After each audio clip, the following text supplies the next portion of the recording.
This is a Michelin 12290 tire pressure gauge, and I'm gonna unbox it. So here it is, completely unboxed. You can see it. So let's start and unbox it.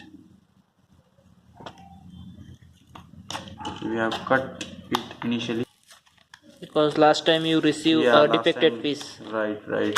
The same happened. Now this is a pull this tab before operation. So we have pulled this, and I will hold it. So it started. We are pressing it for 3 seconds, and it is changing the unit. Another 3 seconds, and this is the standard bar. So let's go out and check with your bike. So we are on it. 22 psi.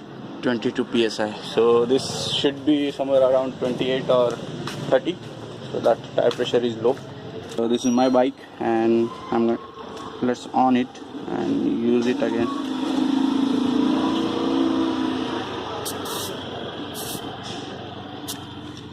It shows 37, which is too high.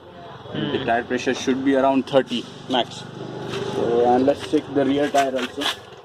Here is the car, another car. You can check it with car also. And you have to on it first. 39. So it's showing correct reading.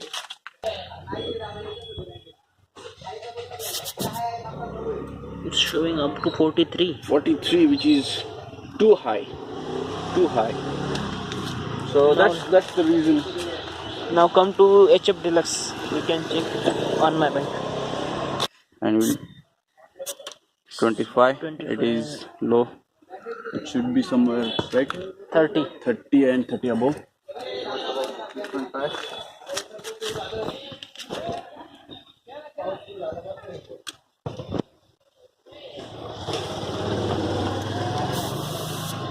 $17 or $18.